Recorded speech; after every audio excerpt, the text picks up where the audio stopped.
La prochaine invitée, c'est Mme Lina Pouliot, qui est membre du comité théâtre Les Caburons à Saint-Pamphile. Et également, elle s'occupe de mise en scène, puis elle fait beaucoup de choses. On va en parler justement avec Mme Pouliot. Bonjour, Mme Pouliot. Bonjour, M. Montmigny. Merci d'être là. Ça me fait plaisir de parler de notre troupe de théâtre Les Caburons. Madame Pouliot, 20 ans, Et quand même. 20 ans d'existence de la troupe de théâtre Les Caburons. Comment tout ça a parti? Comment tout ça a Disons commencé? qu'il faut parler en premier lieu de deux périodes distinctes. En 1977, Mme Irma Bois, amoureuse du théâtre et de la vie, a fondé la troupe de théâtre Les Cœurs à Tout. Cette troupe de théâtre se présentait à l'auditorium de la Polyvalente Saint-Pamphile et offrait à la population des pièces de théâtre de très bonne qualité. Par contre, suite à une santé précaire, Mme Bois a dû arrêter ses activités. Et cette belle aventure aura duré environ 10 ans. Quand même. C'est quand même, c'était oui. ça. Le goût de théâtre à Saint-Pamphile s'est développé beaucoup. Et c'est en 2003 que le maire de Saint-Pamphile, le maire de l'époque, M. Réal Laverdière, a manifesté le désir de fonder un centre culturel à Saint-Pamphile. À ce sujet, une première réunion a eu lieu à la salle du conseil de ville de Saint-Pamphile et ça a été suffisant pour attiser la ferveur des citoyens. Au départ, cette personne était intéressée et les choses se sont mises en place avec une ardeur sans mesure.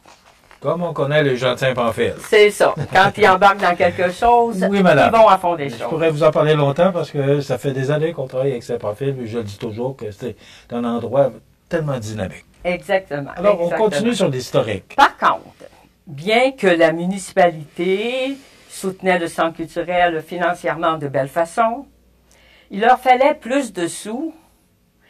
Et c'est à ce moment que le comité du centre culturel Godendard a eu l'idée géniale de fonder un sous-comité de théâtre.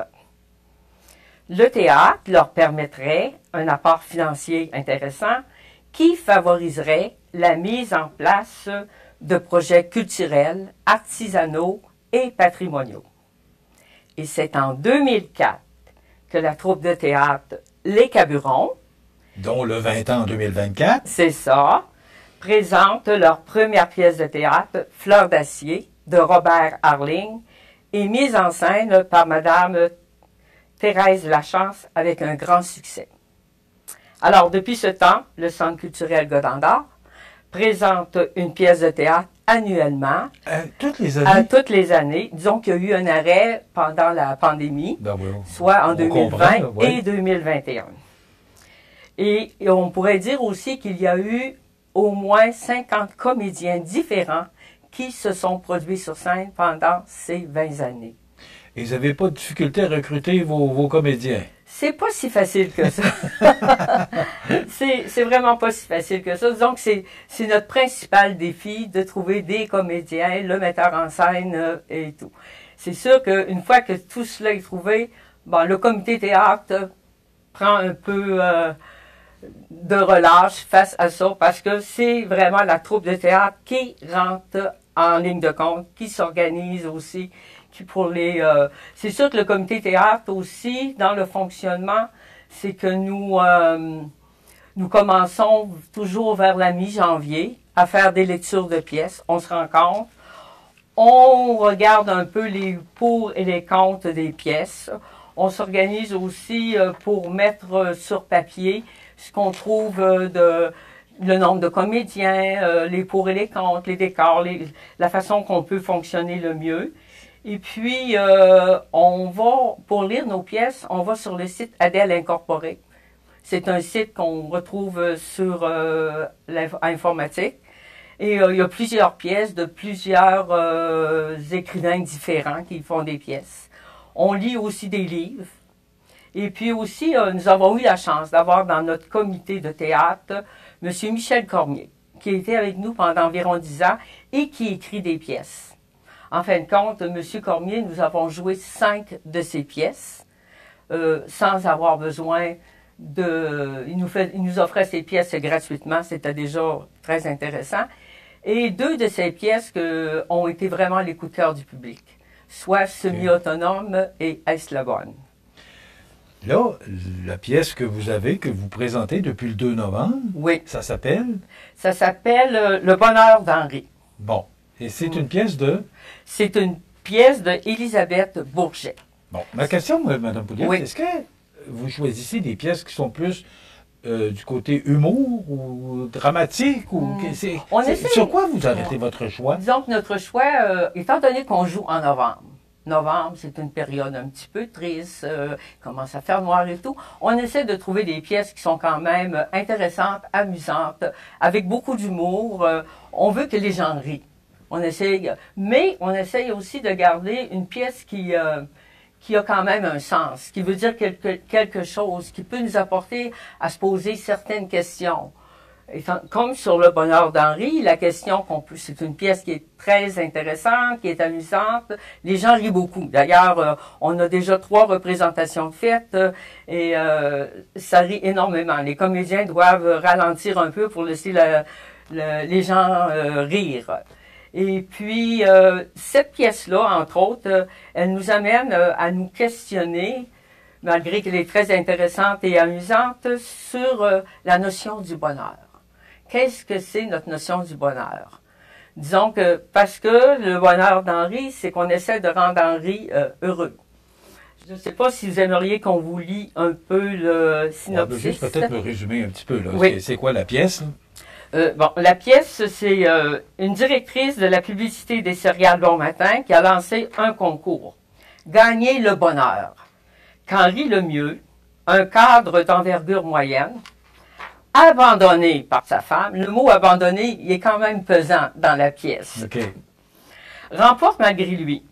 S'il semble facile de soumettre le bon Henri aux commerciaux exigés par les organisateurs, il est néanmoins plus ardu de le rendre heureux.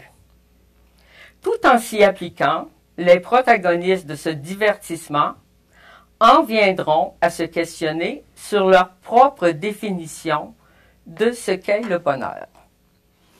C'est une pièce qui est très divertissante, mais c'est ça, qui en même temps va nous amener à réfléchir sur la notion du bonheur et de notre propre conception. Il y a combien de comédiens?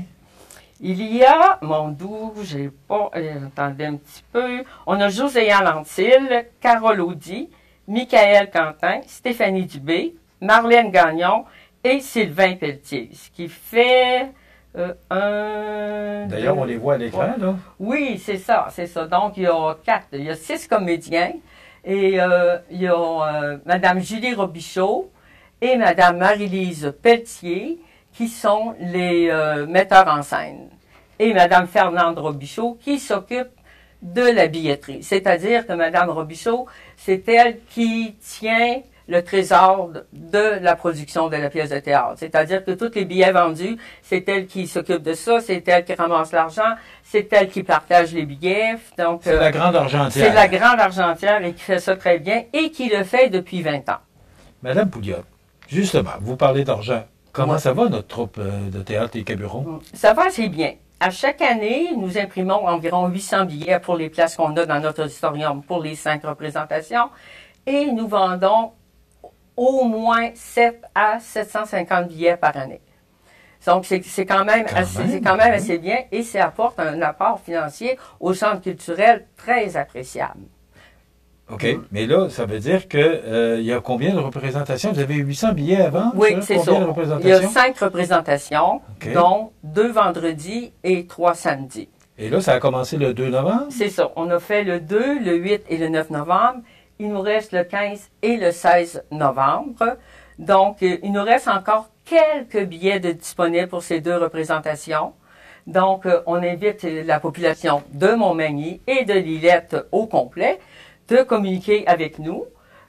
Sur l'affiche, nous avons le numéro de téléphone de la personne à contacter pour acheter des billets, qui est Mme Fernande Robichaud, au numéro de téléphone 418-356-3456 et au marché tradition de Saint-Pamphile. Là, vous me dites que vous commencez à lire la pièce en janvier Oui, pour la représentation en novembre. oui, c'est ça. C'est beaucoup C'est d'énergie, ça? C'est beaucoup de temps et beaucoup de passion. Parce que, comme je vous dis, Je pense que vous trouvez le bon terme. c'est Passion. ça, beaucoup Oui. de passion parce que C'est bénévole, c'est bénévole. tout est bénévole. Et tous les revenus de la pièce sont remis au centre culturel, que ce soit les commanditaires ou les billets. La troupe de théâtre est un sous-comité du centre culturel. Nous sommes appuyés par le centre culturel. Si on avait des déficits, ben là, ce serait le centre culturel. Mais c'est jamais arrivé. On a toujours eu... Depuis 20 ans que vous donnez de l'argent au centre culturel de Saint-Pamphile? Ah, oui. OK. On est quand même un sous-comité. Le centre culturel, c'est eux qui ont fondé quand même la troupe de théâtre des Caburons. Et on travaille, en fin de compte, tous ensemble. Vous lisez la pièce en janvier et là, vous commencez à pratiquer... On commence à pratiquer normalement vers la... On lit des pièces, on fait le choix. Une fois la pièce choisie, il faut trouver des comédiens, il faut trouver le metteur en scène, l'éclairagiste, l'accessoiriste, les décors et tout. Une fois que ça c'est fait, ça va quasiment pratiquement à la mi-mars, fin avril, avant de commencer vraiment, qu'on a trouvé tout ce qu'on avait besoin et on part, ils commencent par lire la pièce ensemble tout le monde, avec chacun a leur rôle d'établi et ils lisent la pièce environ 3 à 4 fois. Et ensuite, on commence à faire des pratiques debout, à placer les gens, à faire la mise en scène, en fin de compte. Et ça continue de même jusqu'au mois de novembre. Là. Et là, en novembre, c'est... En novembre, il faut que je sois prêt. Il faut être prêt. Prêt ou pas prêt, on y va, en fin de compte. Donc, ça fait 20 ans. Et là, vous me dites que les finances sont quand même... parce que vous vendez tous vos billets, ou presque. Vous avez dit 750 sur 800. J'espère que les gens vont acheter les 50 qui restent. Oui, on espère. C'est ça, vous êtes là pour ça, justement. Il arrive de temps en temps aussi qu'on joue vraiment à guichet fermé.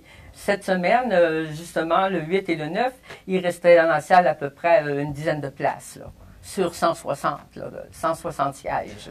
Là, vous me dites que les prochaines représentations sont le 15, vendredi le 15 et le samedi. 16. Et là, après ça, c'est terminé. Après ça, c'est terminé. C'est pas beaucoup de représentations, c'est 4 représentations. C'est 5. 5? 5, oui. Pour tout le temps que vous mettez là-dedans, oui, 5 représentations? Mais c'est quand même assez bien. C'est quand même assez bien. Là. On rejoint quand même une bonne partie de la population. Là. On va chercher à peu près 750, disons, personnes intéressées à assister au théâtre. C'est quand même assez. Et puis, malgré toute notre ardeur et notre passion, après 5 représentations, les comédiens sont contents peut-être de prendre relâche. Là. Ça fait quand même beaucoup de travail, beaucoup de disponibilité. Et puis, on arrive pratiquement vers le temps des fêtes aussi. Donc, et on sait qu'on recommence vers la mi-janvier, que le comité recommence vers la mi-janvier à retravailler pour trouver une pièce de théâtre pour l'année suivante. Ce que ça veut dire, c'est que vous n'avez pas beaucoup de pauses. Là. Ça commence en janvier, vous lisez les textes pour voir si c'est approprié. Après ça, au mois de mars, vous commencez les pratiques. C'est ça.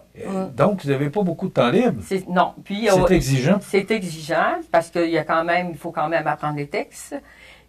Les metteurs en scène, c'est très exigeant parce que faut qu'ils connaissent le texte comme il faut. Faut qu'ils mettent en place les mouvements, beaucoup d'ajustements à faire avec les comédiens. C'est pas des comédiens professionnels, c'est du théâtre amateur. Nous sommes tous des amateurs, oui, c'est ça. Bravo, madame. Je lève mon chapeau. Jean, est-ce qu'on peut voir encore une fois, justement, l'image de cette... Oui, puis il y a le bonheur d'Henri. Oui, c'est ça. Alors, c'est en fin de semaine, vendredi le 15 et samedi le 16.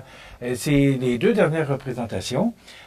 Rapidement, vous voulez montrer le nouveau logo? J'aimerais mentionner que la troupe de théâtre, pour ses 20 ans, a créé leur propre logo, qui est les Caburons.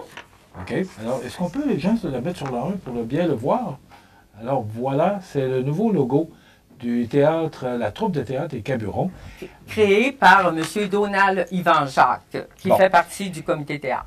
Madame Pouliot, si on veut avoir des billets pour en fin de semaine, le numéro de téléphone? C'est le 418-356-3456, Madame Fernande Robichaud. Madame Pouliot et toute votre équipe, je vous félicite pour toute l'énergie que vous mettez à monter cette pièce de théâtre. Le bonheur d'Henri s'est présenté, je vous le rappelle, c'est au Centre culturel de Godendard. Non, c'est présenté à la polyvalente de l'auditorium. Excusez-moi. À l'auditorium de la polyvalente de Saint-Pamphile, au 240 rue Saint-Pierre à Saint-Pamphile, en face de l'aréna. Vous saluerez toute l'équipe de ma part. Merci beaucoup. Merci. Et vous êtes invité aussi. Bien, vous êtes bien fine. Madame Lina Pouliot du comité théâtre, de la troupe de théâtre des Caburons. Je vous le rappelle, vendredi, samedi, c'est à la polyvalente, la rencontre de Saint-Pamphile. Voilà. Merci beaucoup d'avoir été avec nous. Bienvenue, ça m'a fait plaisir. Ça complète.